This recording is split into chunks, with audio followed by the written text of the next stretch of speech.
Hello, everybody. My name is Greg Massi, and this is The Color of Air, a podcast about the musical journey. And as you can tell, I'm trying to bring a little more pizzazz to the intro this week. I've been listening back to the old episodes and realizing I kind of sound like an NPR person. And that's not really the best way to start a show off, I think. And so yeah, thank you for coming back. Hope everyone's having a great week. The plugs. So I'll try to get through these quick. You can find us at www.colorofair.com. You can find us on iTunes. You can find us on Stitcher. You can find us at facebook.com/colorofairpodcast. You can find us at The Color of Air on Twitter. Or you can email us at colorofairpodcast@gmail.com. And once again, I've forgotten something. So, one last plug. www.retconrecordings.com for all things Balicet. Take a listen to our music. Buy it. It would be so awesome if you did. And if any of you are in the New England area within like 40 to 50 miles of Boston, we are playing an awesome show on Monday, August 18th at O'Brien's, 3 Harvard Avenue in Austin. We're playing with Triforium Dawn from Worcester and Zvi from New York, which is the side project of Ron, the guitar player in K.O. It's going to be an awesome show, a special show. So please come out and see a really cool, interesting night of music. All right, that's all. And before we get into the interview and the music, I had something on my mind this past weekend. Because for those of you who don't know, I grew up in New Britain, Connecticut, which is outside of Hartford. And the main radio station for the longest time that I listened to get my rock music was 106.9 WCCC. And I found out last week that WCCC is changing formats. They're going to become a Christian music station. And I believe as of last Friday, it is no more the Rock of Boston. The rock station for Hartford, Connecticut.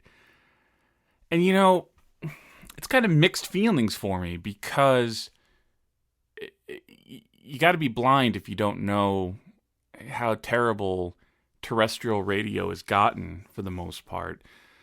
You know, people are always talking about how everything's automated now. There's no more DJs and, no more request lines or anything like that. So, you know, CCC was, frankly, a shadow of what it once was, I'm sure. And I haven't really listened to it in years because, I don't live there anymore. But, for that brief moment in time, before I started discovering the college stations, which played, kind of the more underground stuff, WCCC was really my source of music. And, we're talking 91, 90, 91, 92. So, I mean, that's where I discovered, classic music that, obviously wasn't being played on MTV at the time. So I was discovering Deep Purple, I can't tell you how many times I heard Space Truckin' and Highway Star and Smoke on the Water, or, hearing Kiss, listening to the radio late at night. It's really dark, really quiet, and listening to the radio, and all of a sudden Detroit Rock City comes on. I mean, that song, In the Dark, is a really terrifying kind of experience, and terrifying in all the best ways. I don't know, there's just something surreal about it, listening to it at 1 o'clock in the morning when you're, 13 years old. And, and that was where I got a lot of the music that I started to learn how to play, AC/DC, Thunderstruck, Smoke on the Water, like I said, Molly Hatchet, Flirting with Disaster. Songs that are, almost commonplace now on, classic rock stations and everything. But for a new music listener whose only experience is MTV, it was like a treasure trove of gems. I remember walking around my neighborhood and hearing Foreigner's Cold as Ice for the first time. And that is a mind-blowing song when you're not used to hearing stuff like that. I mean, I was a big fan of Queen, so it kind of reminded me of Queen. But, music of the day in 91, 92 didn't really sound like that. So for someone like me, as a young guitar player, it was amazing. And also, Dream Theater, WCCC was the first place that I heard "Pull Me Under" by Dream Theater, and that whole album was a real big influence on me. So anyway, all these anecdotes aside, I mean, I'm really sorry to see WCCC go.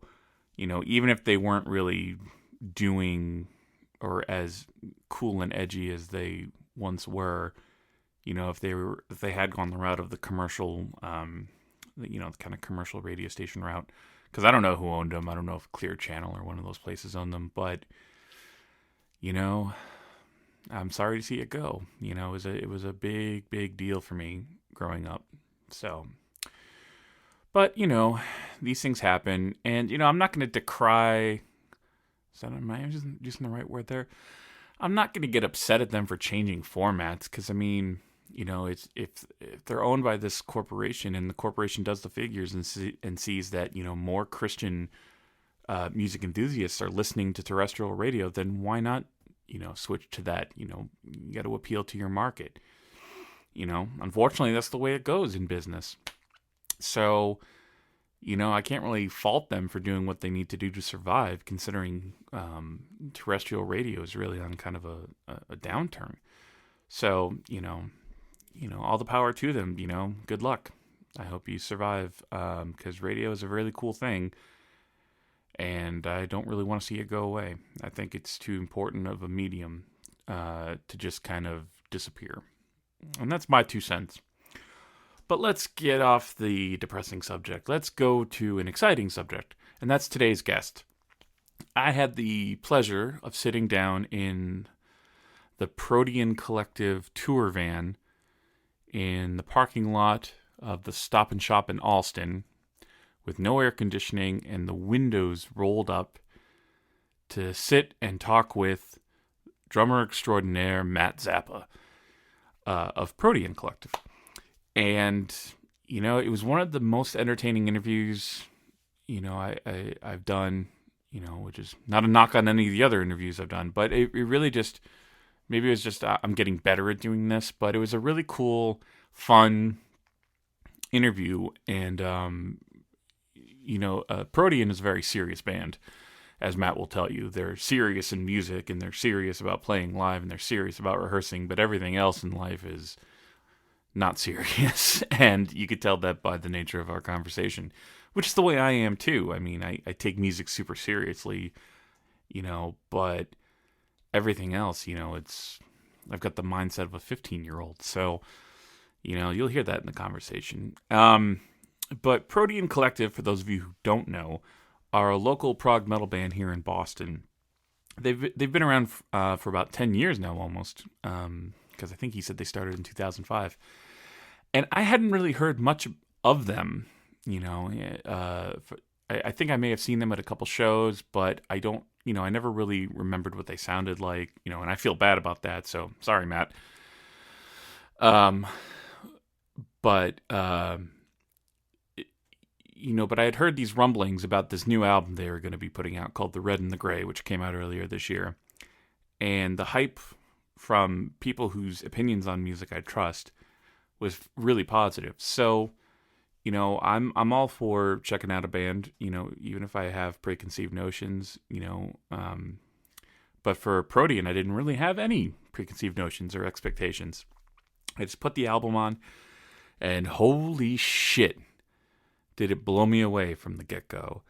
I mean, this is not just a local band recording music to get it out there, to, have something they can sell at a show, or just, trying to get something together that they can send out for gigs or send out for radio play or try to get on a label.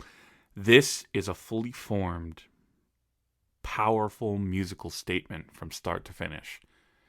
We talked about that a little bit in the interview too. I mean, it just kicks off, with Emerge, which is like this, just kicks you in the fucking face right away. And, and it goes through all these different twists and turns throughout the album. There's heaviness. There's, amazing guitar solos. And there's really awesome bass work. And there's really awesome vocals. and there's this kind of cool ambient vibe underneath all the craziness.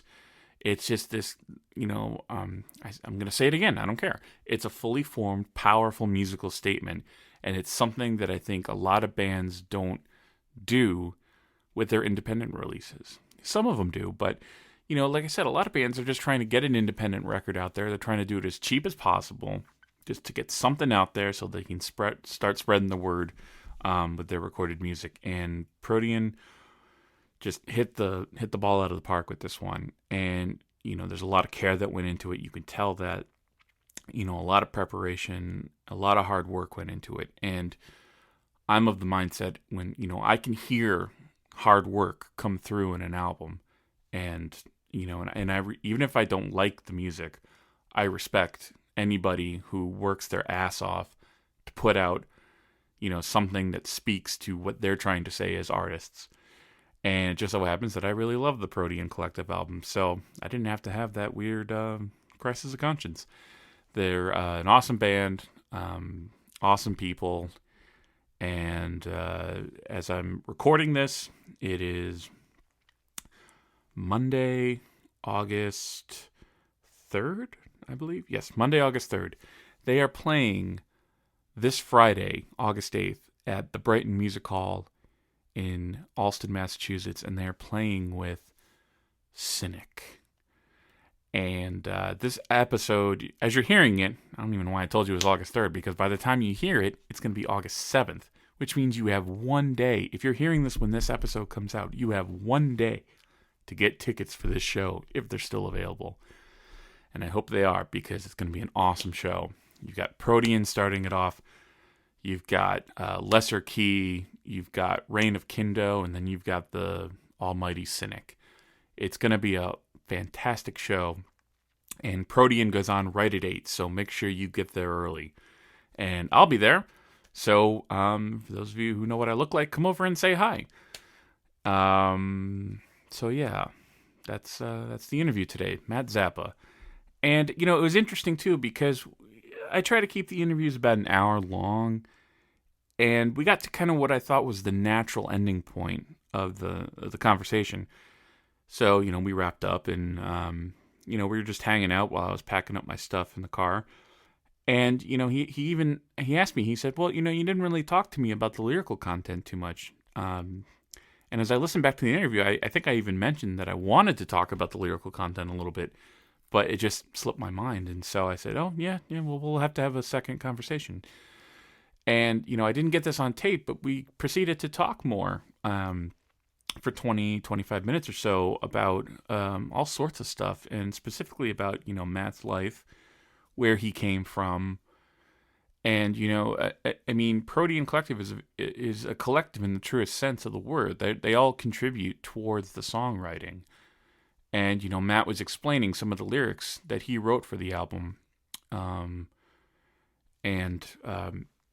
telling me the story behind them. And, it was really amazing. And, it really helped me as a listener just really kind of almost get closer to these. I've been listening to the album, but, I kind of forged this deeper relationship with the music by knowing the story behind it.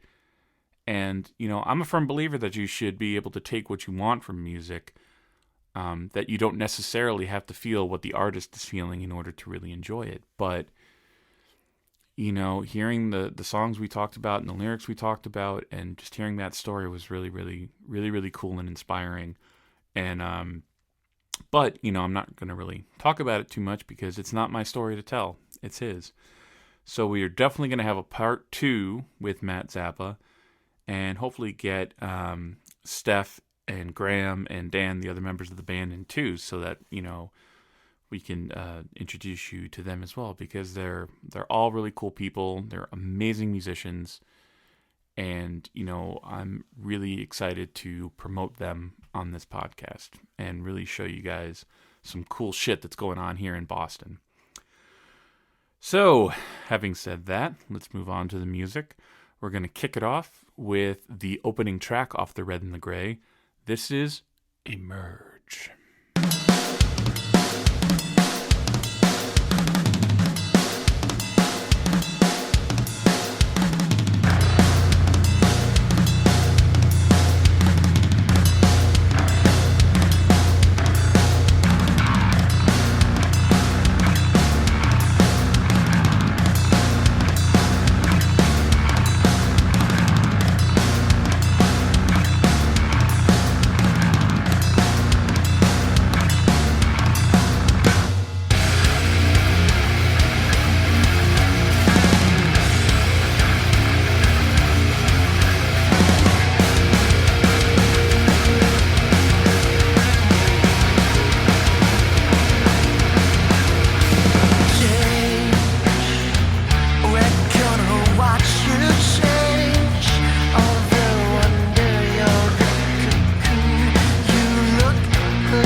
Thank you to Chris from L Thursday though. He there was like that big recycling day that was going on, and he put a bunch of stuff online like, hey, who needs some speakers and like a new CD player? I'm like, I'll take it. I'll upgrade this car because we don't have an audio, audio in to like plug in iPods and iPhones and shit. So it's like we just have to burn a shit ton of CDs. Like anytime we go on tour, there's like a stack of burnt CDs. Oh, it's terrible. No, I'm the same way. Like it took forever before I got something fancy. By the way, we're recording now. Oh, word. I got a whole story on there. This is the precast right now. Well, the thing is, I tape I do the intro myself, so I don't have to be like, and here I am. I get to like do all the wonderful cadence of Matt Zappa from Protean Collective. He is a wonderfully transcendent, handsome buddy that's tall, dark, and handsome. But he is taken, so no, you can't actually go for it. Right in case, just in case you're wondering. You want me to, what type of questions you want to throw in there? You want to throw some like groupie type questions or what? No. Because we could. No. I know. I got super serious questions. That's what this is all about. This is about. I mean, you're a super serious band, so kinda. in the music and performance aspect, yes. Outside, absolutely not. All right. So the first question is, how do you pronounce the band's name? The band's name is Protean Collective. Protean, Protean Collective, which we have gotten many times. Protean Collective, Protean Conspiracy, and Her Stomach. That's an odd one. Yeah, I don't get the conspiracy. I just wanted to make sure people aren't pronouncing it protein. Oh, we've got it so much. But you know what? If you're coming out to the show, I don't really care. If you buy a CD, you can pronounce it whatever way you want to. Exactly. Red and the Gray just came out. Months back. Oh, yeah. Well, it's going to be the focus of it, and that was a nice, quick segue to it. No worries. I'm a professional. So. I know. That's right. You're a radio broadcaster, too, right? Yes, I do a radio show on WEMF Citywide Blackout, 8 to 10 o'clock every Thursday. There you go. So, all right. So, I need to know this for my own knowledge. So, you guys got started at Berklee, correct? Yes, we did. Did all four of you go to Berklee? Just Graham, Steph, and I. We went there. We were friends in the dorms for a while. Dan is actually a friend of mine from years back. He used to play in this one band called Junta. Well, he still does. And they're kind of a mixed mash of like Mr. Bungle mixed with like some Groovis Malt for some obscure Rhode Island guys that know weird metal. Yeah. But I always loved his playing, and he came about like, what was it, 2009? Our bass player had to leave because of injury reasons, and I knew he had the chops to be able to play. I knew he was a cool guy, so I was just like, hey, you around to play? And he was, and instantly hit it off with the rest of the guys. I knew he was going to be good anyway, but it's like the car ride isn't necessary to be able to figure out if the band's actually going to work, because he obviously had the chops to be able to work it out, but if the band doesn't work and mesh, it's not going to happen. Right. And, okay, so and then on the walk over here, you were mentioning that while you're at Berklee, you guys were hanging out.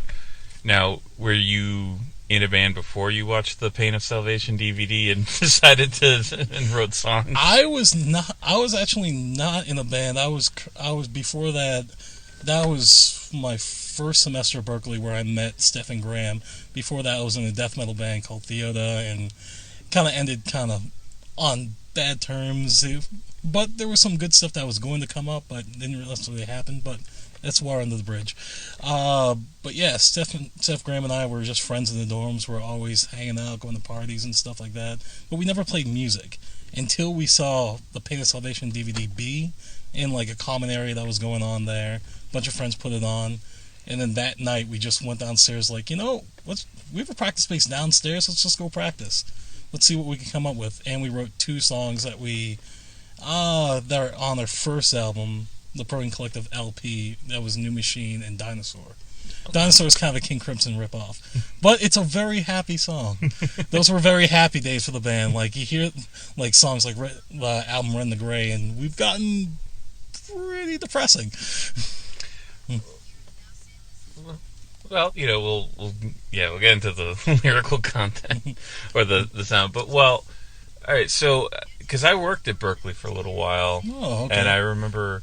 I mean, would you say it was kind of? How was the Berklee scene? Because I always feel like, especially for metal-oriented people, you're kind of inundated with guitar players and yes, Berklee College of Guitar. Yes, there were a lot of guitar players, a lot of great ones. Some not so good, but a lot of great ones. Yeah, I remember having to do financial aid for a few of them. So, oh, so you were the one that denied me the loan. Whoop. Hold on. No, interrupted by Iron Maiden is completely acceptable. Oh, sorry, that's just my phone. No worries. Bruce Dickinson can interrupt any interview I do. Bruce Dickinson, are you here? Yeah.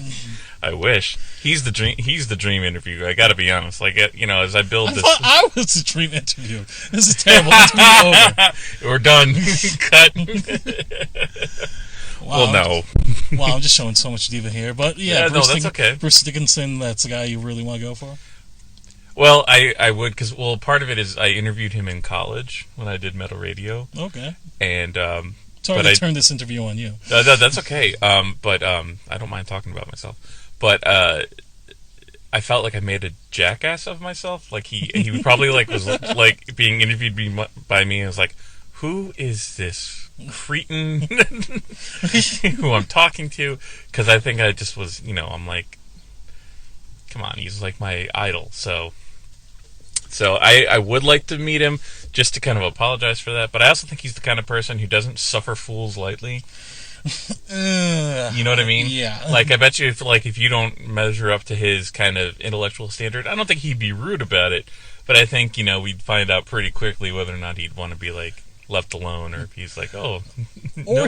Or his standards in general, because there's an issue right now. There's him calling out Judas Priest, Rob Halford, for having lyrics on stage, having, what's the word?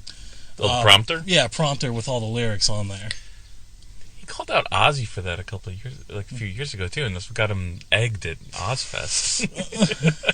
There are a couple things that went on at that Ozfest. Yeah, but he's outspoken. Well, that's why I like him. He's outspoken. He's not afraid of. He's not reserved at all. No, which is why I'm saying, if he doesn't like you, I think he's the kind of person who'll tell you. Right. Like I said, he won't be rude about it, but he'll just be like, I really have other places to go. I don't really want to talk to you. But your main goal should be interview him on his plane. Oh, that's right. He's nowhere to go then. Not just that. I just want to be on the Iron Maiden plane. Oh, yeah, that too. Yeah, me too. Right? Yeah. All right, we'll do that. Well, let's put it this way: if I ever interview him, I'll bring you along too. I was just about to say. Yeah. Okay. I'll make up for. You got on record right now, sir. Yeah, I know it's. Oh, look at that! The batteries. No, I'm just kidding. So anyway. All right, let's talk about you again. Right. So, all right, so so eventually when I get, because I will want to interview Graham and Steph too as well, just to get their perspective on everything. Because I've always was curious about the guitar player experience at Berklee. What about the drum experience? Did you have was it as competitive? Oh, it's very intense there. Actually, I got a good story about my first experience auditioning for Berklee there. When I first got in, my first week, you have to do all your placements and get your classes squared out, all the different tests. I had to take my drum audition. I went in the first day, and there was just a sea of drummers everywhere. And I'm dressed up in a Rush shirt and track pants. Everyone else is all professional and stuff like that. And I'm just I just want to be comfortable to play, right? And I'm just waiting there, waiting. I'm there for 2-3 hours waiting. And I eventually, I'm I have to leave. I have to take my other test. So I come in the next day, and I wait again with all these drummers, wait again, and I have to take my other tests and square out all my money in Bursar's office and all that. So I have to come in the third day. I go into the drum department, and there's no one there, no other drummers waiting. I'm like, cool, I might be able to work this out. I go into the main drum room, and they're having a meeting there. Every percussion faculty member is there, including the dean. And I walk in, I'm just oh, I'm mad, I haven't taken my audition yet. He'll squares out. He's just oh, sit down. I am surrounded by every teacher at Berklee. I'm surrounded by idols of mine I've had for years. I'm surrounded by like Rod Morgenstein, who's played with Dixie Drags, and like Rudis Morgenstein Project. I'm surrounded by like Jackie Santos, one of my favorite funk drummers, like John Hazilla, one of the best jazz drummers of all time, and like Jan Israel, who's like one of the best jazz teachers on the East Coast. Like surrounded by all these like legends, and Mike Mangini was there, who went on to be in Dream Theater. Yeah. And I get up there on the drum set, and I forget how to play. Like, literally, like, all my knowledge of all my practice, everything I had planned, instantly went out the window. And I look like a complete, total jackass to all these guys out there. And that was probably one of my most embarrassing moments of playing music. That, I have to, yeah, that would be nerve-wracking. Oh, it was a little bit rough. Yeah. A little bit rough. But you recovered, and you did all right throughout your time there. Yes. I'm sure. And, so this is a question that I think only Berklee people will get, and I just happened to be privy to it. What were your ratings? What did you get your ratings up to? Did you get all 7s? Oh, I didn't get up to all 7s. I think if I remember right, I had...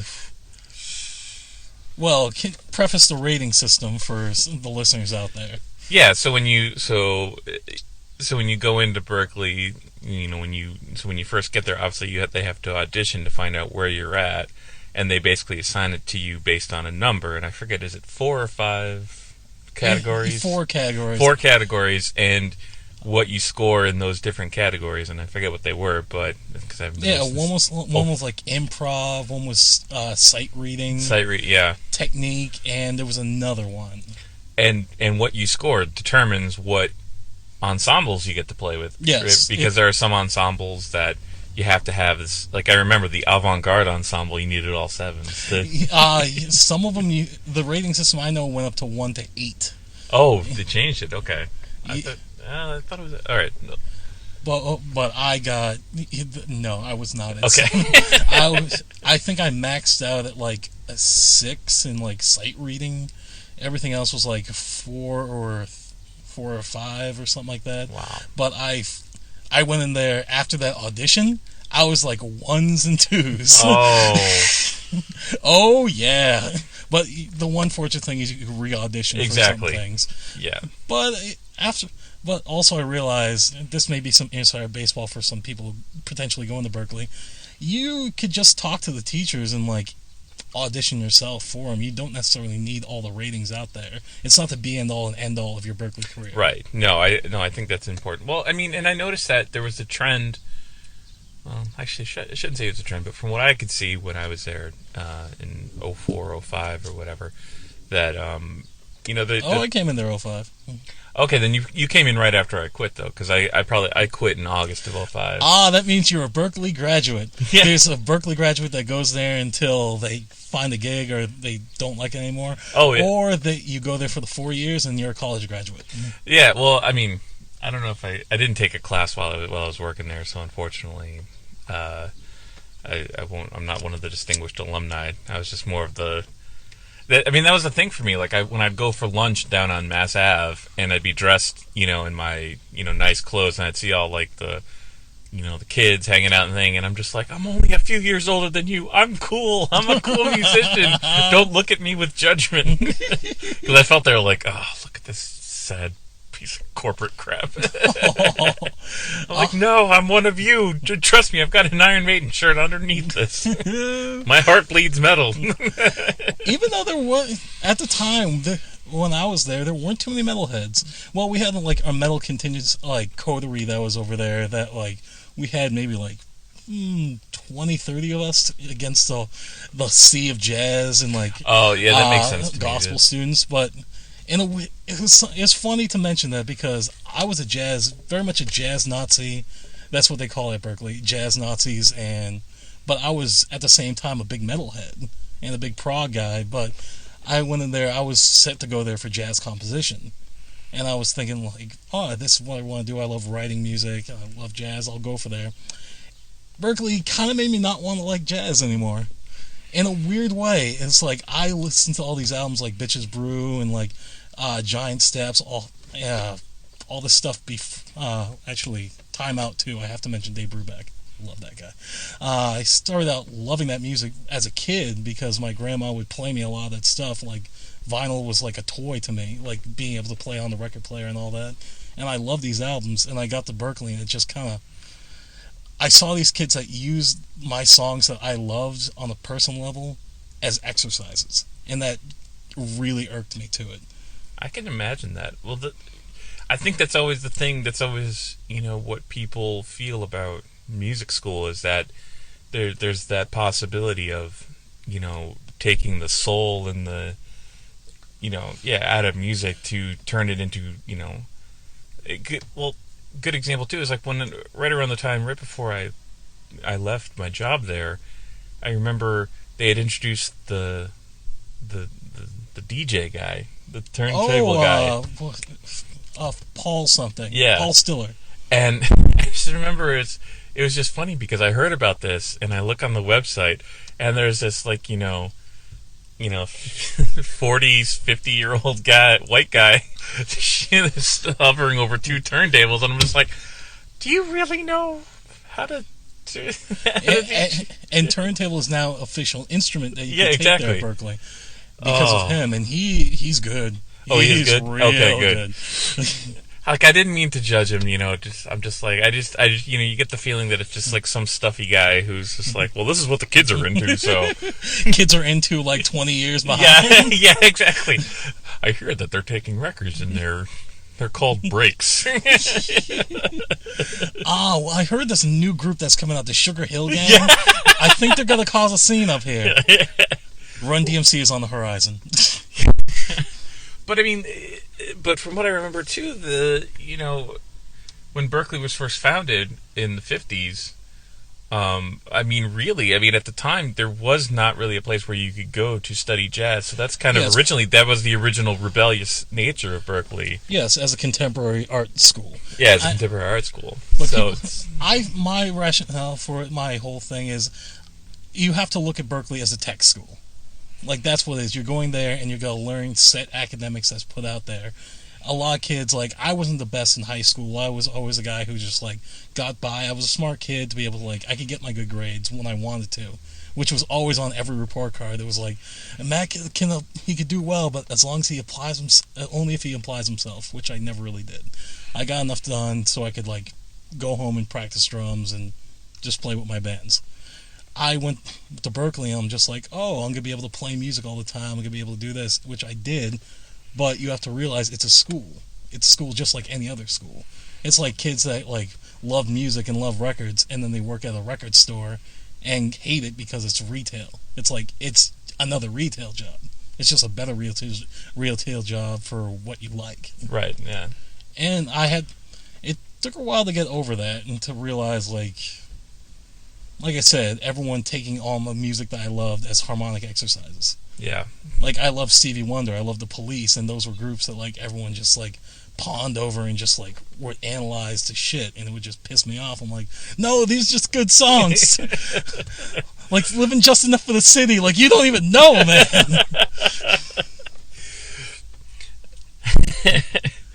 Well, then, let's, fast forward to, okay, so you guys get together, you start jamming. So at what point, so you write the couple songs. Now, did those kind of come from kind of just improv jamming with each other, or was it that, Graham or Steph came in with an idea and said, well, I've been working on this, let's try and work something out for it? Well, I feel like that first practice was very much a reflection of how we always write, and like even to now, like the first song we started off, it was very improv. We were just coming up with ideas, and then we would stop and be like, oh, go back to that riff, like, and repeat that over, and then and then like, actually that second riff, yeah, we'll come back to that, that'll be the chorus, we'll extend that off. And then certain times, like Dinosaur, Steph came in with the opening guitar riff, like this weird kind of tapping groove riff. I was like, oh, that's really cool. But that's pretty much the halfway, half improv, half like someone coming in with a riff. Okay. And that's what I love about this group. I mean, it's cliche to say, but it's like, I know I could come up with something, and then Graham's going to take it even infinitely further. Like, Steph's going to kill it. Like, Dan's going to play the exact bass line that I had in my head without even thinking about it. Okay. And And how soon after you got that stuff together did you kind of try and make it into a like a live band? Instantly. Okay. As soon as you played, you're like, all right, we know what we're doing. I knew I was going to be in a band with Steph within hearing her warm up on guitar. Okay. Because, like I said, I knew her and stuff like that from beforehand. There was one time I was slightly inebriated. The first time I met her, I was in the dorms with her. She was dorms with one of my friends, right? And I walked in, like I said, kind of twisted. And Steph is very motherly for a lot of people that aren't out there and know. She made this huge thing of cookies, and she gave them to me, and she's like, oh, put on some music, I'm going to be right back. And I go to her laptop, and I see, like, Slayer, Dream Theater, Testament, all this stuff. I'm like, who is this chick? And then going back to the practice, I hear her play, and I'm like, she's amazing. And I hear Graham play and sing, I'm like, wow, he's really good, too. And I instantly was just like, they're local as well. Like, Graham's from Rhode Island, Steph's from, Southern Mass, I'm from Southern Mass. I'm like, okay, so I'm about 20 minutes away from you. Graham's 10 minutes away from you. We can meet up. We could do this. And that my first semester was the spring semester, so that summer we're practicing a bunch, writing a bunch of songs, and playing shows. Oh, that's awesome. And what year would that be? 2005. Okay, 2005. Yes, we've been around for a bit. Yeah. Well, I mean... Well, no, yeah. But honestly, I don't... Like, that was very much... We did 2 albums in that point. We did the Protean Collective LP, and we did this album called Once Mechanical, which I am absolutely still proud of those albums. I love them. But they kind of felt like our growing pains, in a way. Okay, Like, our first album was very much just like, I'd say Mr. Bungle, the prog metal band, of just like, if Mr. Bungle's songs went on for like 15 minutes, that was us. Yeah. Mixed with a lot of Dream Theater and Pain of Salvation in there too, and King Crimson. But then on the next album, Once Mechanical, we were just like, as a reflection of playing all these shows and working the scene and be able to like see how everything works live and what doesn't, we scaled down. But it was scaling down and not the way I was looking to go for. It kind of felt like I listened back to it and it felt like a prog band trying to write like pop songs. Okay, yeah, I see what you mean. Even though I love pop music, we all love pop music. We'll be driving around and an album that we play on tour is no doubt Tragic Kingdom. We always listen to Beck, like all kinds of stuff like that. On top of all this prog metal and stuff like that, I say everyone loves a pop song. Everyone does. Yeah, I mean, whether you like to admit it or not. Oh, I gave up on not admitting it a long time ago. I just was like, who gives a shit what you like, Oh, thank you. I could swear on this podcast. Oh, yeah. I rate them as explicit. I was trying to keep it clean. Oh, please, no, don't even worry about that. Oh, thank God. Yeah. Oh, thank fucking Christ. No, but no, it's true. I mean, I think there's a time, especially when you grow up doing metal. For me, it was always kind of like you never want to admit, well, I like that song. It's like and there's shit that now that I'm like, I can't believe I didn't just admit I like it. It's cool. Exactly. It's okay. It doesn't. Music is a wide, wonderful world, so you don't have to be afraid of what you listen to. Yeah, like I said, when I was coming up, I was a militant metalhead. Like, as soon as I heard, what was it? My first week of high school, one of my friends, he heard I was into metal. Like, I liked Metallica and like Korn and stuff like that. But I wasn't like too far down the rabbit hole, and he gave me a mixtape of like Slayer, Megadeth, Cradle of Filth, like Dimmu Borgir, Opeth, all this stuff, and I was just like, instantly I'm baptized in this. And then I heard Fear Factory's Demanufacture. I was like, oh, this is it. Yeah, this is what I gotta go for.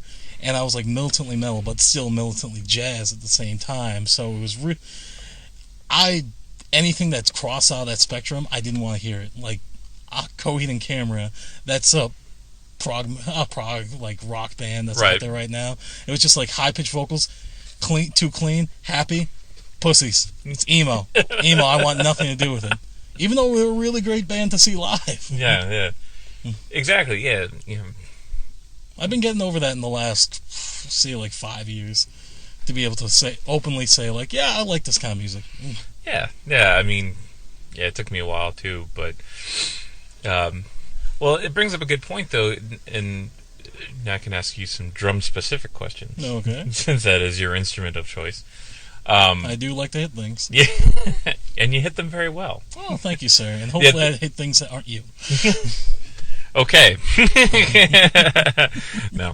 That was not a threat. Oh. I know. I'm going to run. No. Well, it's kind of curious because, my biggest pet peeve when I was, because I kind of came into my own starting to listen to music and everything in like late 80s, early 90s, and throughout the 90s. And my only pet peeve with the 90s was I felt like, Pantera. Well, first of all, as much as I loved Pantera, I felt like Vinnie Paul ruined drum tones for the rest of... If you disagree with me, that's fine. That may not be his fault. It could be more Terry Date. Okay, maybe it's Terry Date's fault, yeah. But I just like, now, when you're doing... What's your preferred method? Do you use triggers, or do you prefer the natural, like, on the bass drum?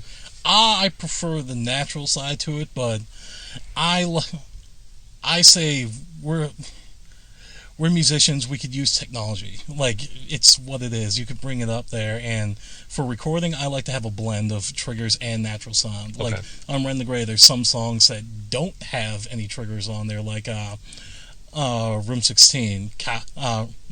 That's Undivided.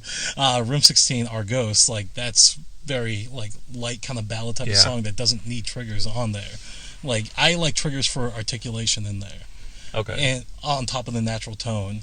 But there's certain songs that, like, Emerge, that definitely trigger-centric on the kick drums, to be able to, like, have that cut that goes through. Right. But it doesn't sound, I guess my issue was just that I felt like some bands were just relying... I think I had this discussion with somebody else, too, that it's not having a problem with technology, because I think technology... You're right.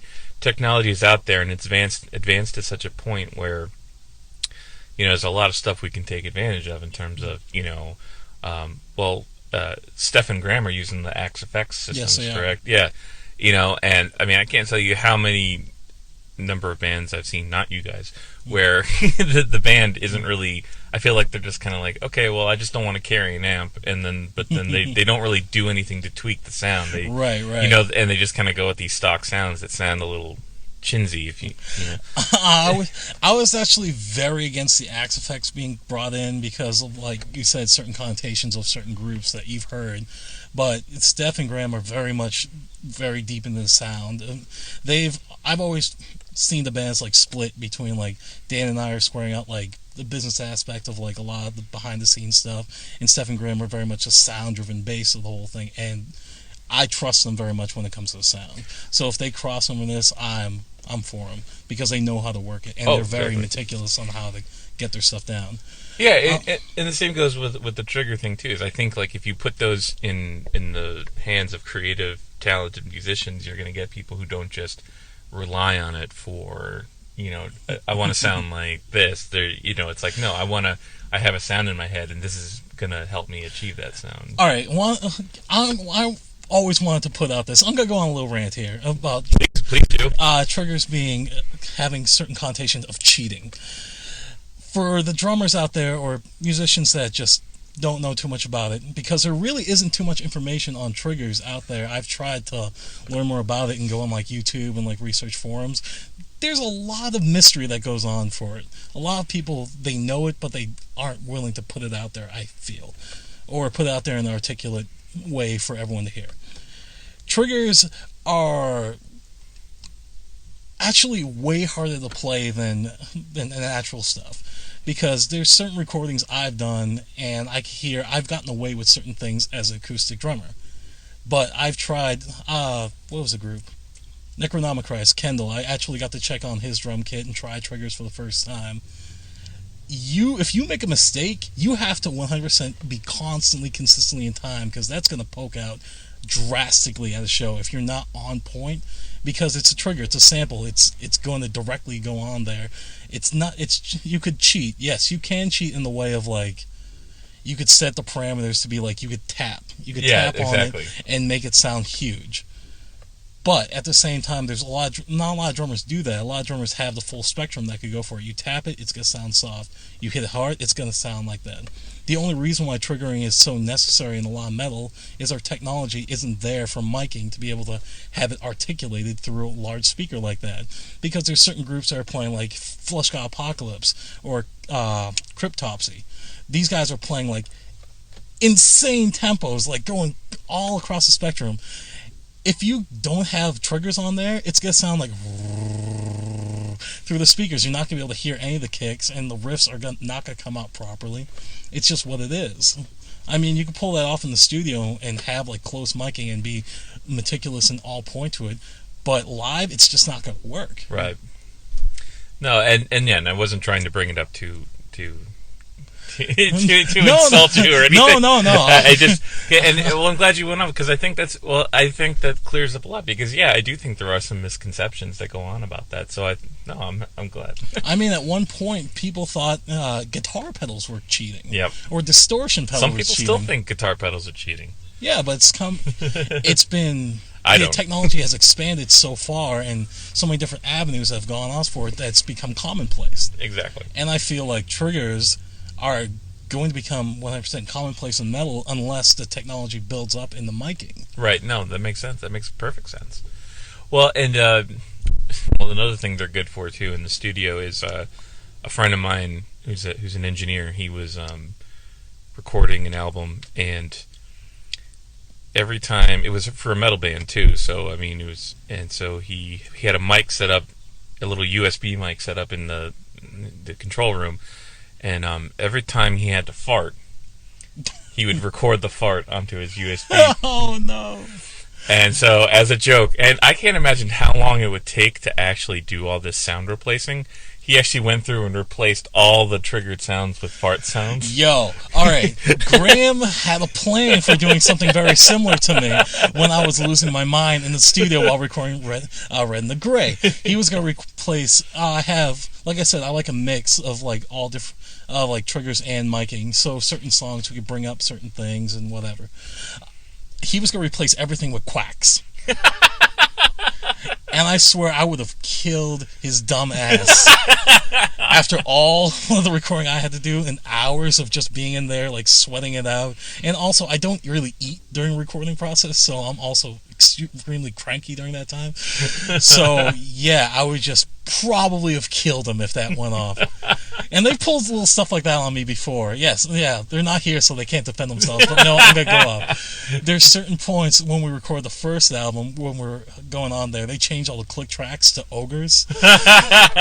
So like, I'd be like playing the track and like, oh, I feel like I need to go back to the chorus. I'll listen back and I'll be like, here, here, like this loud, sounds like, what is it, like Labyrinth, like, not Labyrinth, I'm fucking up this movie. Fucking up my Ruby reference, like Hellboy type of thing. Yeah. Like the Army of Gold, the Golden Army and shit coming at me, and like, oh, what the hell is going off on this whole thing? So yeah, we're a serious band when it comes to actually the playing music and the actual songwriting. Everything else is up for interpretation. Well, that's good. That's the way to be. You can't take yourself too seriously. You really can, and it hurts me when I see too many musicians taking themselves like way so far out there. I'm like, yes, you should push yourself and push people around you to like rise up, because it's only gonna help the audience. Yeah. Well, but don't be dicks. Yeah, don't be dicks. And you're still working at Bagel Rising. Yeah. People are not taking off your stuff off stage. Yeah. Don't act like a dick. Well, funny anecdote, not to talk about myself too much, but I remember the lyricist singer of my old band. So when we first got started, we were... Wow, you're just straight up about to name names, aren't you? No, I'm not naming names. This is just more of a funny reference. So we were doing an interview, and it was, doing an email interview, and so they sent him these, and because he writes these, like, really deep or really poetic lyrics or whatever, or serious lyrics. So they sent him the questions via email, and I forget what one of the questions was, but it was phrased in such a way that he just was like, "This is the most pretentious, stupid question I've ever been asked." So instead of responding so this guy writes about this, like, this big long question, and my friend he just wrote, he goes, "I took a poop today that was literally 10 inches long." And then when the interview went to print, in parentheses, the guy put, "That's what I get for asking a dumb question, I guess." I was gonna say they took it and just made that the focal piece of the whole interview on there. Yeah. Serious lyricist takes big poops. which can happen. Not the poops, no, which do happen. Okay, so all right, so but last thing about the triggers, about going on there, there's a lot. The reason a lot of bands do use triggers, like I said, the miking isn't there. When you're traveling out and touring all this, a lot of times you don't have your own sound guy. Yep. So you want to be able to have a consistent sound every night that's going to work and be good for the audience to be able to hear everything. And there's some lazy sound guys out there. None in Boston, because thank you, you've been really good to us. But yeah, some sound guys don't necessarily know how to mic metal. Yep. No, it's true. It's definitely a special art to be able to do it right. It is. I mean, yeah, because they just think, just put a thing on the bass drum and it's gonna be loud anyway. You don't have to turn up anything. No, you have to have an articulate kick in there. Well, and especially with you guys too, because it's not just like. I mean, there is a lot going on in your music that requires, an intricate level of sound detail. I mean, the guitar. You could have just said there's a lot going on in their songs, and things I would have accepted it. Well, so I mean that potentially. I'm saying I'm still trying to figure out some of these songs. Yeah. And how irresponsible is that? I got a couple of shows coming up.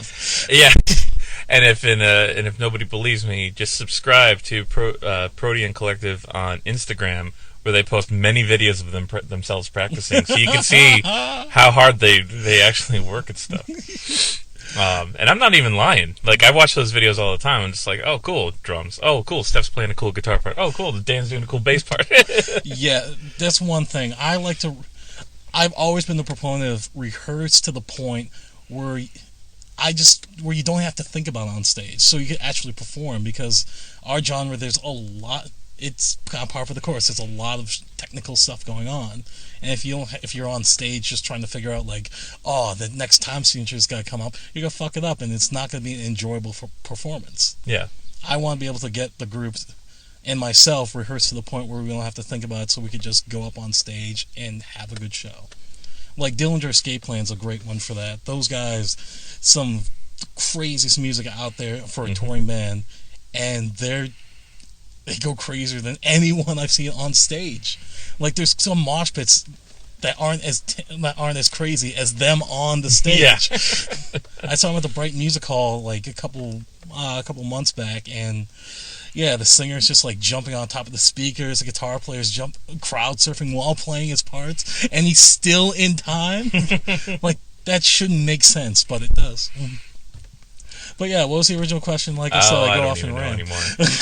I don't care. I don't care about questions. I'm kind of loudmouth, sir. Maybe this, it's kind of. I like that though. I know. I need that.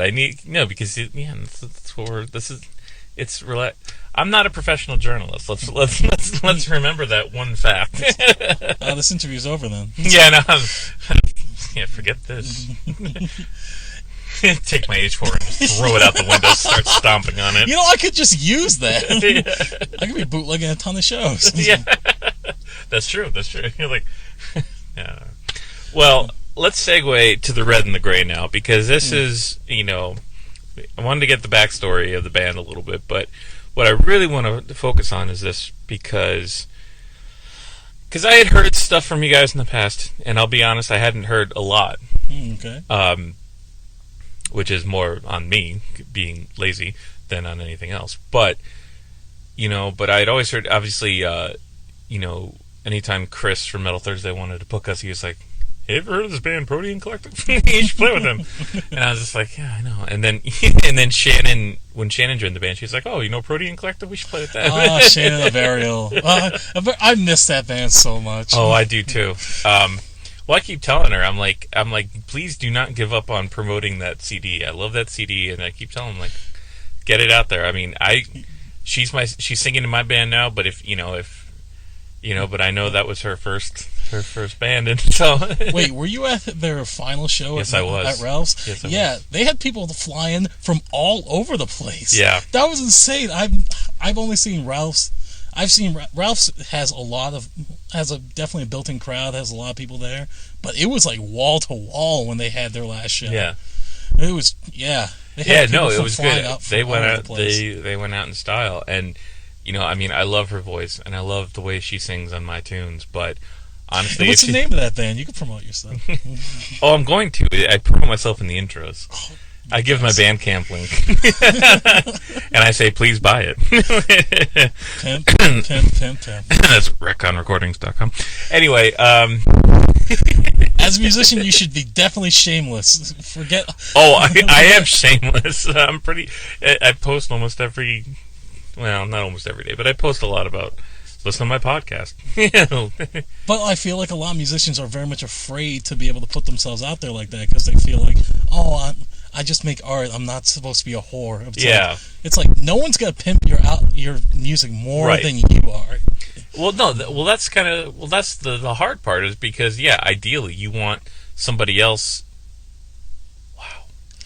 For the listeners out there, Greg was just distracted by a massive dreadlocked mullet that just walked by in camo pants. Yeah. But regardless, I didn't want to say too much because your window's cracked open. I didn't want to be like, "Look at that!" And the guy like turning around, and just like, "Damn,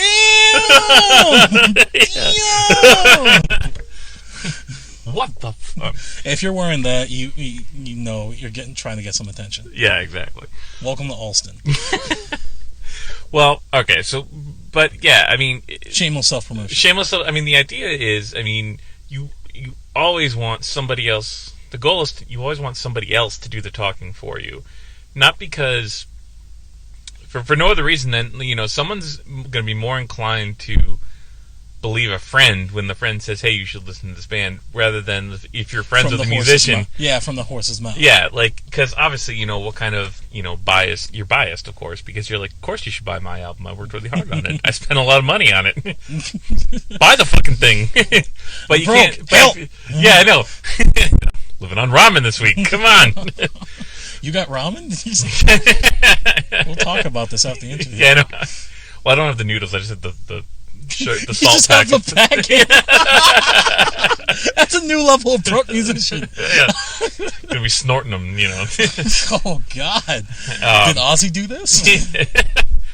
But yeah, so it's like it's hard because because if you do come off as kind of a shameless self-promotion guy, sometimes it turns people off, and that makes them not want to buy your shit or support you, and fine, I get that. Thing, but but you have to get started somewhere until other people start talking about it. So, but it irks me in the sense of if you're any other business, you promote yourself. Oh yeah. If you have a sandwich shop, you got to be promoting yourself. You should be like, you should eat my sandwiches. If you're a lawyer, you're gonna pass out business cards like, I should represent you. Yeah. Why? And that's okay. That's fine. But as an artist, it's such bullshit that makes you feel like you're a whore. Yes. It's like you're selling out. It's a big conundrum in it's and you look like a dick for liking your own music that you wanted to create. Yeah, well that's the thing, like, and you're a dick for wearing your own band shirt when you play live. Oh yes, I posted on that on Facebook a few times. Actually got a lot of response from a lot of my musician friends on there. And you know what? How many 80s bands... All right, this metal-centric interview for this one. That's fine. For metal bands from 1982 to pretty much 99, every metal band had a picture of them in the album booklet that they had with one of the members wearing a shirt. Iron Maiden still does it on stage. Yeah. And if it's good enough for them, it's good enough for me. They're my barometer. If they do it, it's cool. What would Iron Maiden do? Is that the bracelet? Yeah, what would Iron Maiden do? I like that. And if if you're an artist out there, if you're making shirts, why wouldn't you make a shirt that you wouldn't want to wear yourself? Right. Like, why would you sell a product that you wouldn't endorse fully in your own life? Yep. Agree. That's to me, if you don't want to do that, if you don't make the kind of music that you don't want to put out there, if you don't make the kind of merchandise that goes along with it, that means you're the sellout. Yeah. Yeah. But that's my personal opinion on that. But you were asking about the red and the gray. Yeah. Well, there's two parts to this that I'm fascinated by, and the first one is the creative side of it. So, how long did this record take to make? Because it sounds like you put a lot of time and effort into this. Technically, we started the writing process. Well, two of the songs on the album, Exposed and Quiet in Wartime, they came from an EP we did in 2012. There we rewrote a few things. Actually, Exposed is pretty much the exact same, just better production on there, and we rewrote Quiet in Wartime. So, technically, the album started really going for writing around 2012. Okay. But majority of the writing happened, what was it, 2013? 2013, 11. That's where we finished off all the tracks. Okay. And this is the first album we officially wrote 100% with Dan Aramjan, our bass player. Okay. Divided was actually a mix between our old bass player Andy Doonan and Dan coming into the play. Okay, so it's the first album with this lineup doing all 100% on this lineup. And so, the question on the creative side is how much did you have a vision ahead of time of the finished product? Because there are aspects to this record which sonically, which I'm a huge fan of. I think there's the cool riffs and everything like that. Which come through, but there's also the cool ambience to it. There's a lot of a lot of the spaciousness to it, okay. which I guess the first thing I heard when I first listened to it was it was like an amped up kind of almost Catatonia like. Is that not that it sounded like a Catatonia song, but the vibe of it kind of struck me in that same kind of way. Well, I just actually recently in the last year or two got turned on to Catatonia. I've always heard about them through Opeth. Opeth fans, if you like Opeth, you need to hear Catatonia. Yeah. But I kind of slept on them for a while, and I saw them open up for Opeth. And it's funny you mentioned that, because it was a weird moment. I heard one of their songs, July, and that was when I first walked in, and it drops in this one beat. It's like diddle-dun, diddle-dun, diddle-dun, diddle-dun, and I heard it. I was just like, that sounds like something I would write. I don't want to sound like a dick saying that, but it's because Catatonia is fucking awesome. But it's like, wow, that sounds very similar to something I would write. It just in a certain way of how I see beats, and that's kind of weird. I walked in the exact moment. But yeah, you're asking if there was any preconceived message. Yeah, as you were writing concept? The songs, was the goal? Did you have this kind of sound in mind for the album? Not necessarily. We didn't have a conversation of just this is the direction we're going for. And like I said, it's always been a reflection of the kind of music that we're listening to at the time, the kind of shows we're playing, just feeling everything out, and just where we're at personally in our lives, where we see music at the time. And kind of how we want to sit ourselves up in the music scene.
kissed her head, held her hand to always remember love.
But yeah, there was no real preconceived message for it. Like we just, when we write a ton of stuff out there, and a lot of the songs didn't. There were a few songs that didn't make the album because we got all this stuff together, and we realized what certain songs we want to fit on the whole thing. What songs really go for it. What songs make sense. Okay. And those, yeah, we pretty much listed out there. We demo everything. Also, we just get in the practice space and we just write, and we have a recorder similar to what you have there. Yeah. And I'm very pack rat about like every riff. I have an archive of just like everything we've ever done, like on a hard drive of just like every loose riff that we could pull together for it. But yeah, we just came up with everything, list all the different songs off, see what fit, see what didn't fit, and see what songs like mesh well together. And actually, it's kind of weird realizing that the album to me feels like a split in a way of like, it's really cliche in prog right now to say like Colors thing, like Color Spectrum by Deer Hunter, Colors by Between the Buried and Me, it's okay. Flying Colors Portnoy and stuff like that. But it's alright. But like, yeah, the album definitely feels like split between like the first part of the album is the Red up to after Caldera, it starts to become like gray, more introspective. Like the Red is very much Fire to me, of just like really intense songs. Yes, yeah, I can hear that. And then it gets more introspective and more reflective in a way. And yeah, it was not necessarily preconceived that way. I actually didn't want to name the album Red and the Gray because of the cliches that's been out there in the prog scene right now, but it just seemed to fit. Like I wrote the lyrics to the song Red and the Gray, and we're trying to come up with album titles, and Steph was the one who was just like, why don't we just call it Red and the Gray? And it just like, I was very apprehensive. I was trying every idea, thinking of nights and nights trying to find something new, but it just fit so well. Well, I mean, to be honest, I didn't even have that kind of preconceived notion when I heard it was called The Red and the Gray. Like, I didn't be like, oh, this is just like... I'm just super neurotic about it's okay. that stuff. And Baroness as well. All of it red, blue, green, oh, yellow. yeah. Oh, yeah, I can see that, too, yeah. But, no, I mean, I didn't have that feeling. But, I mean, yeah, I see what you're saying about, like, the stylistic, like, you know, the split half kind of vibe to it. And I mean, you know, what got me was, you know, it's heavy without being super aggressive. You know, it's like, obviously it's not like a death metal record, but I mean, there is a certain amount of heaviness to it. And then vocally, I thought, you know, Graham really did a great job of kind of, you know, his voice sounds very unique on it to me. Very much so. You know, and it's almost kind of like, it's, especially since you used the word introspective, but it has a very vulnerable quality to it, and I don't mean in a bad way, but I mean like it's very accessible. It's very, it's very honest, and he doesn't sound like a typical prog singer who is, trying to do something super high pitched and falsetto or trying to sound tough. and that's what I was alluding to about the first two albums. Like, it was us trying to figure out what we wanted to be, what we actually were going for, because there was some stuff that, like, I pulled off that I'm just like, maybe that just doesn't fit in there. There's no need for, like, a blast beat randomly in that section for what we're doing in this, like, kind of ballady type of song. Or, like, Graham trying to figure out his voice and really how he sits well in the prog scene, and like not the prog scene, just our songs in general. Because some of the songs could be really like epic, and grandiose, like harmonically and all that. But he finds a way to, like you said, vulnerable, of really digging really well in the song. I'm stammering over this, but like really digging into what the songs really mean. Yeah, and I feel like that's a really strong talent to have, to be able to put yourself out there like that, especially every night. And some of these songs he didn't write, I wrote the lyrics for. So it's you're also far removed from actually the emotions that came from there. So you have to be able to really actualize it. It's almost like acting in a way. Yeah, exactly. But in the form of just like I never thought about that pressure. He may feel a certain responsibility to certain songs I write to put it out there in the right way. Or a way that's, I'm not gonna be like, you're a fucking asshole. Yeah. That was the worst breakup ever. Don't mock me. Yeah, he didn't want to make it sound like, he wanted to make it work for everyone around it. Well, that's cool. And I mean, and it shows, because it is a very kind of, just from what I get out of the lyrics, I mean, you're not just, singing about proggy stuff. I've talked about this before. All right, the gent music scene. Why are there so many bands writing about space? It's like, no, I feel like in the prog metal scene, like there was a while there, like Gojira and Mastodon, everyone was writing about whales. Yep. And then of like the ocean. And the band The Ocean. And then there's other half of like gent where everyone's writing about space and everyone wants to be as like ethereal as possible and like as atmospheric out there. And it's like, that's cool. Yeah. Does every band logo have to be futuristic? Yeah. But it's what it is. It is what it is. And I say that, and I like a lot of those bands. Yeah. So. Oh yeah. There's no. There's nothing wrong with noticing a pattern. I'm just shitting on my own style of music, on the music I like. As you should. Don't take yourself too seriously. Exactly. No, I completely agree with that.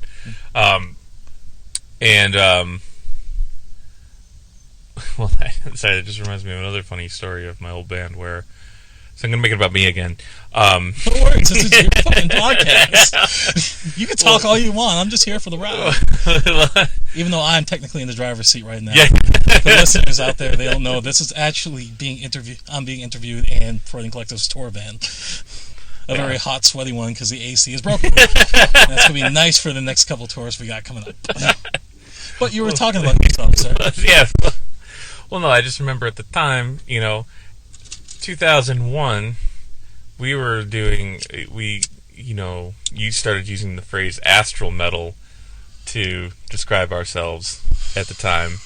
And I remember playing at a festival, and there was a band, and their subgenre that they called themselves cosmic metal. So I was like, oh shit, it's like the fucking Sharks and the Jets right now. Fucking gang warfare right now. Did you call... Oh god, this is gonna be a stupid joke. Did you call it Star Wars? Boom! And it always comes back to Star Wars. A prog conversation that comes back to Star Wars. Like, you get enough metalheads together, someone's gonna talk about shampoo. Yeah, it's just gonna happen. Well, and not to toot our own horn, but we were singing about the ocean long before those other fucking bands. Just so you know. Oh, so you're a hipster ocean? Yeah, exactly. Yeah, I'm gonna be hipster about it. And actually, to me, the ocean is way more frightening than space. It is, isn't it? Because, like, we go down there you go down, like, a mile deep, we find, like, 200 new species. Yeah. Not, like, new different, like, animals. Like, we find new species Yeah. that we've never seen before. Yeah. And, actually, I'll go into another thing. You ever heard of the bloop? Yes. Oh my God, I was just about to bring that up. Yes, the bloop, for the listeners out there that don't know, bloop is like, what was it, Navy, they have a bunch of tools that record, like, different sounds of the ocean, and they found in the Pacific this one, it's like a sound that was from, they can only say it's from a creature, but the creature that's, by their measurement, would be, like, 2 miles long. Yep. Like, the sound that it produced was so low that it had to be raised, like, what was it, 150 octaves to be audible by humans. Yep. So Cthulhu's waiting out there. Yeah, exactly. No, yeah, I mean, Cloverfield's right there. Yeah.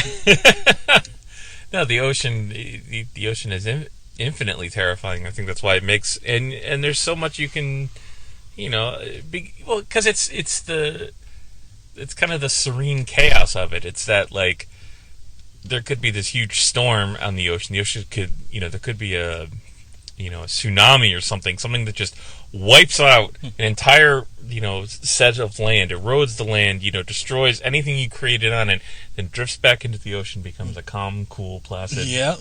That is fucking terrifying. And that's also at the bottom of the ocean, there's an ecosystem that lives there devoid of the sun. Yep. That's completely against our rationale of being able to figure out how actual living things thrive. Yep.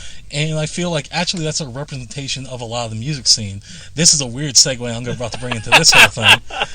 I've always been the proponent of, I came up in a lot of, like, metal and punk bands growing up, along with the jazz scene that I told you about, and it's always pushing yourself to, there's a documentary out there called American Hardcore, and I recommend everyone check it out regardless of the kind of music you're into. There's one quote from it of, if you don't have a scene that you don't fit in with, make your own scene. And that applied to music. Like Protean, we've been playing since 2005. When we started out, there weren't any prog bands that were really playing out there. Not too many that we knew of. Well, we knew of Kyodot, but we're so far like underneath that. at the time, that was the only band I knew of that was around there. And it was very much a reflection of, like, promoters hearing certain songs on our social media, of being like hearing a ballad and putting us on indie rock shows. We would be the heaviest band anyone's ever heard of, or we'd be on, like, a heavy show and, like, we all have clean vocals. We're looking like the pussies of the entire show. Oh yeah, Ballastic goes through the same thing. Yeah, we're not supremely heavy, but, like, it's. If you put us on a metal show, it's we don't do well with, like, death metal bands. Yeah, I'd love to play with death metal bands just because, if it's a band I like, I don't mind. I don't really care if I'm on a bunch of like sounding bands. Right, like like-minded bands. One of my favorite bands in the music scene right now is Necronomichrist. I love to do a show with them. It may not work because they're so out there and just, like, brutal. Yeah. But we're good friends with them. They like our music. We like theirs. But it's not necessarily the scene that we'll 100% fit in. That's why if you're that kind of band that you may not fit in the scene, there's other bands like you out there. We are very fortunate enough in musician culture where we have the internet right now to be able to network and be able to go forth with everyone. Like, we found bands in Connecticut, Miles Micro Zero, that's very much of us. We have groups in New York, Jolly. Rhode Island, we have Hemlock. Yeah. I'm blanking on a few names. In Beverly, Mass, is I Was Awake. These groups that we're finally be able to, like, fully network with and be able to, like, all right, we could bring you to Boston for this show, and like, we'll come down to Connecticut, we'll come down to New York for this one. Surgeon in Philly, like, we'll be able to trade shows with them and work it out for that. And that's the kind of scene that you have to build up. Yeah. And that's the only way we've really survived in this whole thing of really trying or finding our way of, like, networking and building ourselves up that way. Yeah. No. I recommend that for all the musicians coming up. Especially 2 things you need to check out if you're going to be touring too. Indie on the Move, network of every venue that's out in North America. And Gas Buddy, to be able to figure out how much gas you're going to be using, because you got to budget your shit. PSAs from Matt Zappa. Well, no, that's good, because, I want, the interviews that I do in these in the podcast to offer tips for, younger people, younger bands if they're listening. And in one aspect of the other aspect, take it back to the Red and the Gray. I've been smoking in the car. I'm sorry. No, that's not you. No, that's actually my throat's been bothering me all day. No, it's fine. It's not nothing major. But what I got, so now Red and the Gray, that's independently produced, independently released, correct? Correct. And now, did you, when you decided to put the album out, I mean, did you really try to approach it with a kind of model in mind of how you wanted to get this record out there? Because I do see that you're always posting new reviews on it, so obviously you guys handle all the promotional stuff yourself, correct? Yes. You're your own manager, your own friend. I've done it too, so I know the feeling. Yeah, I don't sleep. Yeah. The guys kind of joke about that. Actually, there was one picture Dan posted on tour for us of me passed out in the back of the van. He's just like, see, he actually does sleep. But, the whole idea was like very much, well, okay, if there was any preconceived message that like we thought about before the album, there was a Quentin Tarantino quote I read about. Well, no, I saw him doing like a Comic-Con panel, and he talked about making Reservoir Dogs, and he was just going, you know what, I didn't want to just make a movie at that point, because he sold True Romance before that. He just goes, you know what, I want to make a movie that I could take throughout the world, and in the sense of like, I want to make a movie that I could go to Japan and people understand what I'm talking about. I want to go to like Uruguay and people understand Reservoir Dogs and completely just be able to put it together like that. I wanted us to be able to get to the point, like, push yourselves, like, if someone else heard this in India, they would love it. They could understand it. They could work it out. And that doesn't mean, like, cutting down stuff to concise everything down for the sake of it. I just wanted to be able to have a focused, strong album that I'd be proud to be able to put out there in that way. And we've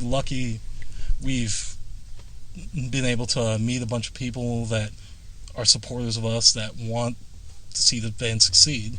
So as soon as the album was out, hey, how's it going, buddy? Yeah.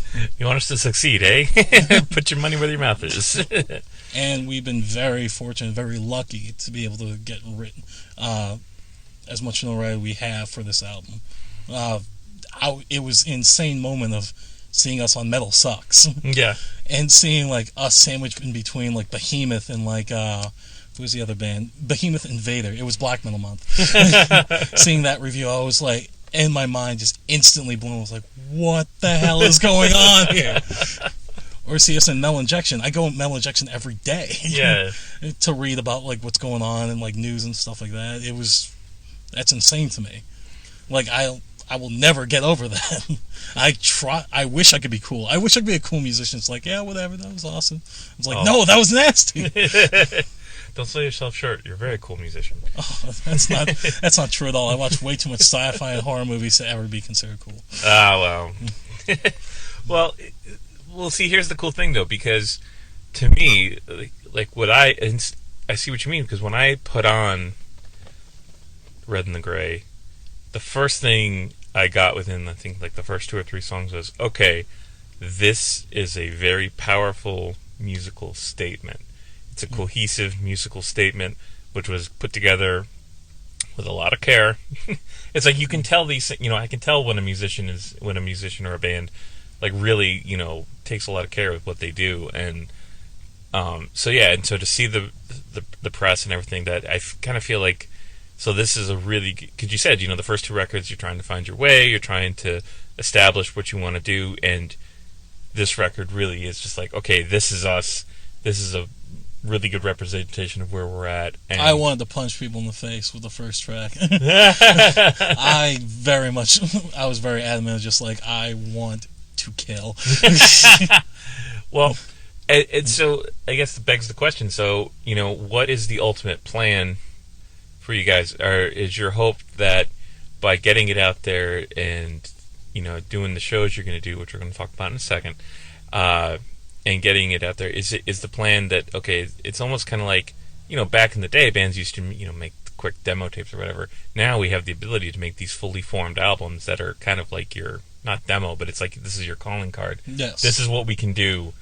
Is your hope that maybe, like, because you guys would probably fit in well on like just for an example, like, like Inside Out or something like that. Mm-hmm. Is your goal to try and get some sort of record company to take a listen to you to kind of push you to that next level, or are you trying to maintain kind of doing it yourself? I mean, I would love to sleep, so eventually to be able to have a record label to put us out on there.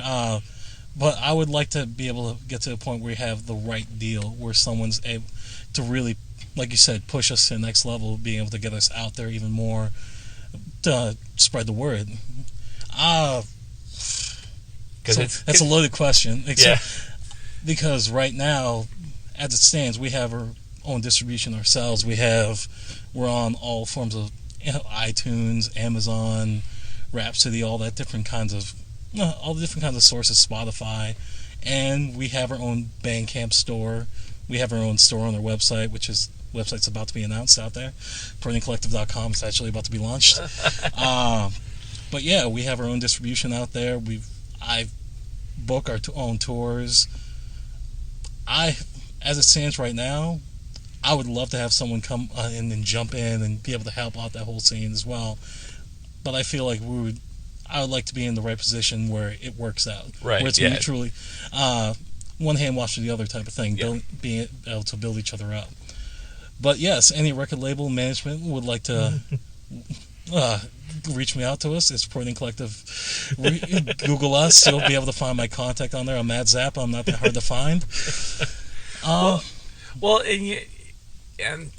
mean, did you find too, just to kind of go back to Berklee for a second, when you guys were at Berklee, was there a sense where they actually tried to instill a kind of business sense into you in addition to the musical stuff? Like, it's like, okay, they're teaching you the techniques and the tools of your instruments, to try and improve your performance abilities.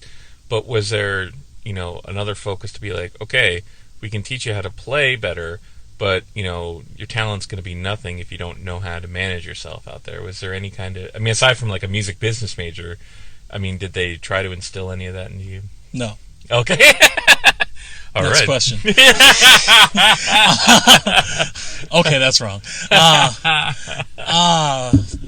I still answer the question no. But there was the option that was still out there. There's still classes that you could take outside of your own major to be able to learn more about it. There was a class that was always like sold. Can I say sold out? Sold out, that's a weird way of putting it for a class, but it was always taken up. It was called Legal Aspects of the Music Industry, where you could be able to see the different aspects of like how to come up with a contract for a show, how to be able to book a tour on the budget, being able to like how we look at management deals and see what actually works and what doesn't. But that class was always taken up, and I was fortunate enough that I came from a band that I was doing a lot of the stuff of like the booking and the behind the scenes anyway. I was not skilled. I still not 100% the best. I'm not like... Right, but you learned on the job, basically. Yes, it was trial by fire. Exactly. Yeah, I think we're all in that same boat for the most part, yeah. It's just it's having to look at yourself really and see what kind of reach you would have and be honest. You have to be... as a band, you want to get into the van and tour everywhere. You want to be able to do all that. But if you're not doing well in your city... What makes you think that you're going to play in like New Jersey and people are going to love you right off the bat? You're going to have a packed show. Or if you play in like, you want to get to Europe. I have horror stories of friends' bands that have gone over there expecting to be like, hey, we're going to have the best time out there. Like, we're a prog metal band. We're going to do great over there. Everyone loves prog metal in Europe. Everyone loves that kind of stuff. No, they come back and they're just like, I'm broke. I'm pissed off. Everything with the shit. It's just like... You have to know exactly your reach and how well you can network yourself out there. And if you're going there for the first time, try to find some groups that work with you, that actually have a draw that you could bring over to it. It's the same thing, like I was saying, like the networking around your area. It's just, the only thing I can realize is just spreading out, making that spider web bigger. Yeah. Yeah, you have to be, I think, you have to be self-aware. Be honest and don't be an asshole. That's the best advice I could give out there. Be honest about like your draw be honest to yourself about what you can reach out there for, because we all have jobs. Yeah, exactly. Well, a lot of us aren't living off music. That's the reality. Those age of like the 80s are fucking dead. Yeah. Of excess out there, the Motley Crue parties and stuff, that's dead. That's gone. Like, we all have jobs. We all have to, like, sustain ourselves. We gotta eat instead of snorting ramen packets. Yep. Which reminds me, I gotta go to Stop and Shop after this. No, sorry, not Stop and Shop. I gotta go to Dollar Tree. Damn, Bill 19, why they close? But yes, and also don't be an asshole, because honestly, especially in the Boston scene, there's a lot of musicians here. It's a great, in New England in general, there's a lot of musicians. There's a lot of great bands out there. Don't be a prick, because it's gonna come back to you. Yeah. It's not a question of like, oh, if, it's when it's gonna come back to you. Because everyone's connected here. You think the promoters, as much as they're in competition for themselves, they don't talk to each other? Yeah, exactly, yeah. Yeah, if you... Like, I know promoters, like, not gonna name any names, but 2 big promoters in Boston that are just like really good friends and they hang out. Mm-hmm. Like, they're gonna talk. If you're an asshole at one of their shows, he's got to tell the other one. Yeah, and it's what it is. Yeah. I know bands that have been blackballed from the New England scene, and kind of justifiably so. Yeah. No, exactly. Yeah. Yeah. Well, that's a really good way of putting it. Be honest and don't be an asshole. I like that. Put that on your next T-shirt. Oh, working on it. Got a few other designs first. Have you thought about being a motivational speaker? Actually, Kevin Smith is one of my biggest inspirations. Actually, I can tell with the Clerks sticker. Yeah, so our van broke down in Jersey on the last tour, and we had some time to kill. So we're like, hey, let's go to the Quick Stop and Jane's Bob Secret Stash. Yes. Which also the Quick Stop is probably one of the shadiest convenience stores I've ever been to. Yep. It's like, wait a second, how? Actually, I shouldn't be. No, I'm not gonna say anything more. But yeah, back to the red and the gray. Yeah, back to the red. So let's talk about the promotion. So you guys did some shows earlier in the year, but now let's talk about, speaking of having a draw, let's talk about the 2 big local shows you got coming up, because if you're listening to this, if you're still listening to this, hopefully you made it through this entire interview, which I'm sure you did, because it's incredibly entertaining. Well, thank you, sir. I tend to ramble sometimes. I don't mind. I like rambling. Ramble on. Sing my song. Now it's karaoke in this bitch. So let's talk about your 2 big shows coming up, and this episode is dropping on August 7th. So if you're listening to this and you're in the Brighton area on August 8th, you can see... The Metro Boston area, you could see Protean Collective playing one of the most insane shows in my head. Cynic, one of the best prog metal, death metal, jazz fusion bands of existence. They're going to be playing up at the Bright Music Hall. Also on that show is Lesser Key. Lesser Key actually has the bass player is a founding member of Tool. I'm probably going to be fawning over him for a bit. Reign of Kindo, which is a really good upcoming group. It's kind of a weird mix that they're on the show, but we've played with them before at Great Scott with Scale the Summit. They're like a jazz fusion Latin rock band with a singer that's almost bordering Jeff Buckley, and is like Jeff Buckley if he listened to a lot of Stevie Wonder. Okay. And really good rock band, and us opening up the show. That show is August 8th, and it starts doors are at 7 o'clock, and we go on at 8 o'clock. Yeah, so if you're going, please make it there before 8 o'clock and support them. Give them a good showing. $18. I mean, it's $17. 18 plus. Yeah, I've dreamed of this show, sir. Honestly, Cynic has been one of my favorite bands since I was 14 years old listening to Focus. I pretty much learned how to play drums a lot from listening to that album. Got me through a lot of hard times.